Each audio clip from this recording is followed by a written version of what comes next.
हमारे साथ अफगानिस्तान का ऐसा मसला नहीं था जो आज है। हम्म। तो ईरान के साथ भी हमारे जो है ना एक सुई पे खड़े हैं हम। हम्म। अगर अगर सऊदी अरब और ईरान आपस में लड़ते हैं तो फिर हम कहाँ रहेंगे? हमारी क्या पोजीशन होगी फिर? तो हमें तो बिल्कुल साबुन की टिकिया पे रख दिया इन्होंने। इसका मतलब है अमेरिका तो चाहता है वो जो शहबाज शरीफ कह रहा है कि मुज़ाकरात किए जाएं, कोई बातचीत की जाए, जंगबंदी की जाए, डोनाल्ड ट्रंप की ये ख्वाहिश है। लेकिन शहबाज शरीफ ने अराकची को भी इसमें टैग किया था। अब जब अराकची को भी टैग किया है तो लाजमी बात है अराकची को भी इसके ऊपर कोई रिस्पॉन्ड करना चाहिए था। उसने घास ही नहीं डाली। रही पाकिस्तान की औकात क्या है, उसकी हैसियत क्या है? पाकिस्तान तो ऑलरेडी ऑफर दे चुका है, हम मध्यस्थ करेंगे, आपके दोनों के बीच को पकड़ के करेंगे। देखिए, ओमान कर चुका है ऑलरेडी, तो पाकिस्तान करने में कोई बड़ी बात नहीं है, कोई भी कर सकता है, वो that's not a big deal.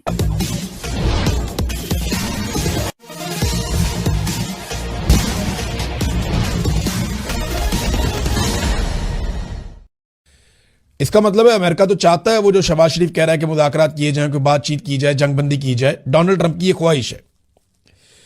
लेकिन शहबाज शरीफ ने अराकची को भी इसमें टैग किया था।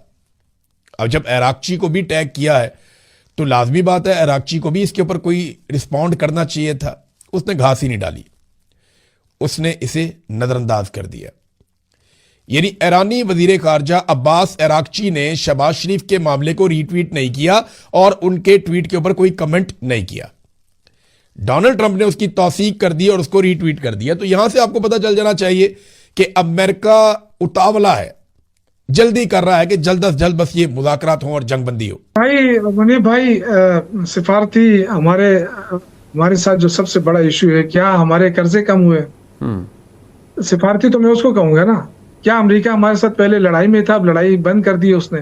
हमारे साथ तो इंडिया का मसला था, वो आज भी है। अच्छा, हमारे साथ अफगानिस्तान का ऐसा मसला नहीं था जो आज है। तो ईरान के साथ भी हमारे जो है ना एक सुई पे खड़े हैं हम। अगर अगर सऊदी अरब और ईरान आपस में लड़ते हैं तो फिर हम कहाँ रहेंगे? हमारी क्या पोजीशन होगी फिर? तो हमें तो बिल्कुल साबुन की टिकिया पे रख दिया इन्होंने। अच्छा, आप तो इख्तियार वली से भी आगे हो रहे हैं। तो मेरे जो मकसद ये है कि या तो ये ना, देखिए आपने कर्जे इस मुल्क के ऊपर चढ़ा दिए, आज महंगाई उरूज पे है, बेरोजगारी सबसे ज्यादा है, आपकी एक्सपोर्ट जो है वो सबसे कम है, आपकी एग्रीकल्चर जो है वो सबसे कम हो रहा है, आपकी कपास, आपका यानी यू नेम। तो आप मुझे कैसे कह सकते हैं मैं उस खारजा पॉलिसी के साथ करूं क्या जिसमें मेरे आवाम को रोजगार ना मिले? आप कहते हैं हमारी मईशत बेहतर होगी, आपने चलो हमने खराब कर दी। आपने 3-4 सालों में अपनी मईशत कहाँ पहुंचाई है? आज क्यों लोगों को रोजगार नहीं मिल रहा है? आप क्यों महंगाई है? आप पूरी दुनिया के अंदर लड़ाई ईरान की हो रही है, आपने फौरन जो है ना दूसरे दिन इजलास बुला के 55 रुपए पेट्रोल महंगा कर दिया। फिर हफ्ते बाद आप कह रहे हैं कि जी 78 रुपए की असम्बली आई और मैंने रोक लिए। ये बड़ा एहसान कर दिया आपने। भाई आप हमारे दौर में कोरोना हुआ था, उसमें क्या लेवी जीरो नहीं की थी हमने? आप नहीं कर सकते हैं लेवी?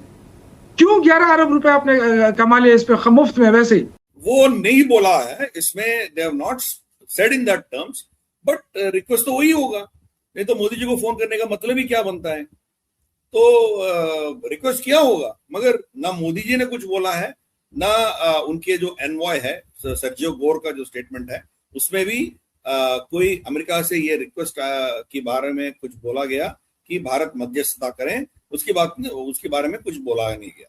बट नतीजा तो वही है कि फोन करके क्या बात करना है? यहाँ की मौसम के बारे में थोड़ी बात करना है। तो ऑब्वियसली हमारी रिश्ता है ईरान के साथ, हम हर दिन हमारी जो फ्लीट है, शिप्स है, उसको निकाल पा रहे हैं, वहां से तेल और गैस सब निकल के आ रहा है। तो डोनाल्ड ट्रंप समझ गया कि हमारी रिश्ता है ईरान, और ईरान हमारी बात मान रही है, क्योंकि चाइना के साथ तो अमेरिका जा नहीं सकता है, अमेरिका से अब चाइना से पूछ नहीं सकता है कि आप हमारी तरफ से आप ईरान से बात करो, ये तो चाइना से पूछ नहीं सकता है। रही पाकिस्तान की औकात क्या है, उसकी हैसियत क्या है? पाकिस्तान तो ऑलरेडी ऑफर दे चुका है, हम मध्यस्थ करेंगे, आपके दोनों के बीच को पकड़ के करेंगे। देखिए, ओमान कर चुका है ऑलरेडी, तो पाकिस्तान करने में कोई बड़ी बात नहीं है, कोई भी कर सकता है, वो that's not a big deal. But Bharat तो हमारे लेवल तो अलग है ना। जब मोदी जी बात करेंगे तो उसका एफर्ट कुछ अलग हो सकता है। ईरान भारत को टाल नहीं सकता है, पाकिस्तान को टाल सकता है। पाकिस्तान को ऐसी की तैसी, पाकिस्तान ऑलरेडी ईरान को बोला है कि हम सऊदी के साथ हम खड़े होकर आपके खिलाफ जंग लड़ेंगे, ऐसा धमकी भी दिया था पाकिस्तान। इसीलिए Pakistan is not a great player as far as Iran is concern.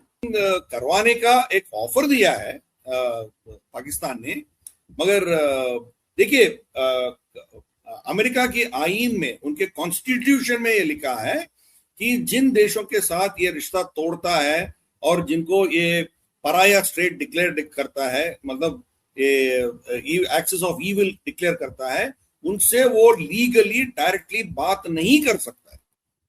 ये इनके एज पर देयर कॉन्स्टिट्यूशन। इसीलिए कोई ना कोई मध्यस्थता करना है, इसीलिए ओमान कर रही थी। वहां इतना ड्रामा चल रहा था, एक कमरे में अमेरिकन रिप्रेजेंटेटिव्स बैठे थे, इनके स्टीव विटकॉफ और जेरार्ड कुशनर, ये सब लोग वहां बैठे थे। बीच के हाल में ओमान की फॉरेन मिनिस्टर बैठा था, अगले कमरे में ईरानियन डेलीगेशन बैठी थी। तो ये ओमानियन फॉरेन मिनिस्टर वहां जाता था, उनसे बात करके फिर जाके इनको बोलता था, फिर अमेरिकन की टीम जो बोलती थी वो जाके इसको फिर इनको बोलता था। बीच में ओमान बैठी थी, तो इसीलिए वो मध्यस्थता कोई भी कर सकता है। अभी पाकिस्तान करेगा तो ठीक है, मगर अभी तो फिलहाल ऑफर ही है, वो करेगा नहीं करेगा आने वाली दिनों में देखा जाएगा। क्या ईरान पाकिस्तान में बात करने के लिए एक्सेप्ट करेंगे या कुछ और करेंगे पता नहीं है, वो देखना पड़ेगा। बट वहां तक आने के लिए पीछे बहुत कुछ काम करना बाकी है। वो मोदी जी से रिक्वेस्ट किया होंगे। हम शायद इसमें सीधा दखल देने का हमारे को इंटरेस्ट नहीं है, दोनों के बीच में हम घुसना नहीं चाहते हैं। बट जो रिक्वेस्ट डोनाल्ड ट्रंप ने किया है वो हम ईरान को पहुंचा देंगे। हमारी चैनल जो ओपन है, अरागाची हो या पेजेस्कियान हो या जो भी, बहुत से IRGC के साथ भी हमारे रिश्ते होंगे, हम बताएंगे, बाहर नहीं बोलेंगे। तो हम जो मैसेज है उसको पहुंचाने का कोशिश जरूर करेंगे, उसका ओनरशिप हम नहीं लेंगे। अभी उसका प्रतिक्रिया क्या है देखेंगे, शायद वो सीक्रेटली हमें कुछ बताएंगे तो अमेरिका को हम पास ऑन करेंगे। फिर मध्यस्थता चाहिए, ईरान भी एक्सेप्ट करेगा, फिर अमेरिका भी एक्सेप्ट करेगा, तब की तब देखा जाएगा। फिर उनको यहाँ बुलाएंगे या कुछ करेंगे, जो करना है बाद में बात की बात है। पर अभी तो फिलहाल जो ऑफिशियल हैंड आउट है वहां मध्यस्थता की बात नहीं हुई है या उसके बारे में कुछ बोला नहीं है। वजह आप सारे अच्छी तरह जानते हैं कि जो भी अमेरिका का नुकसान होता है ना, जहां पे भी अमेरिकी फौज का नुकसान होता है या ईरानी मिसाइल जाके आयरन डूम को या पैट्रियट मिसाइल सिस्टम को वो क्रॉस करते हैं, या अमेरिकी तैयारे गिरते हैं, या अमेरिकी बहरी जहाजों में आग लगती है, ये सारी चीजें जब जब होती हैं तो अमेरिका के अंदर हथियार बनाने वाली कंपनियों के शेयर्स गिरते हैं, उनकी क्रेडिबिलिटी इफेक्ट हो जाती है। लॉकहीड मार्टिन बहुत बड़ी कंपनी है, कंपनी का जो है वो उनके शेयर्स गिर रहे हैं। F-35 बनाते हैं, जेट तैयारे बनाते हैं, मिसाइल बनाते हैं, ये लोग रॉकेट्स बनाते हैं, बहुत सारे हथियार, ड्रोन्स बनाते हैं। तो इनकी मार्केट गिर रही है कि ईरान जैसा मुल्क इनको फेंटा लगा रहा है। तो लगातार अमेरिका की क्रेडिबिलिटी खराब हो रही है, उसकी मार्केट खराब हो रही है, बेशुमार और चीजें हैं। देखें, अगर तो ये जंगबंदी होनी है और ईरान राजी हो जाता है कि ठीक है जंगबंदी कर दें, तो बेस्ट सिनेरियो क्या होगा ये मैं आपके सामने रख देता हूं। देखिए, जो खबरें आ रही है ना बैनुल-अक़वामी तौर पे, वॉशिंगटन पोस्ट ने यह दावा किया है कि मिस्र, पाकिस्तान और तुर्की ईरान और अमेरिका के बीच में मुज़ाकरात करवाने की कोशिश कर रहे हैं। ये मुज़ाकरात स्टीव विटकोफ, जो खुसूसी नुमाइंदा है मिडिल ईस्ट का डोनाल्ड ट्रंप की जानिब से, उसके बीच में और अब्बास अरागची के दरमियान सालसी करवाने की कोशिश कर रहे हैं, इनके बीच में बातचीत हो जाए। ईरान की जानिब से अभी तक कोई जवाब नहीं आया। हां, चाइना ने ईरान से राब्ता किया और चीनी वजीर खारजा को ईरान के वजीर खारजा ने यह कहा, जो उनका स्टेटमेंट है, सादा सादा मैं आपको बता देता हूं। उन्होंने कहा जी कि हमें यह आर्जी जंगबंदी नहीं चाहिए, हम नहीं चाहते कि जंगबंदी हो आर्जी तरह की, हम एक जामे जंगबंदी चाहते हैं, आर्जी जंगबंदी नहीं चाहते। अगर करना है तो फिर पक्की बात हमारे साथ करें।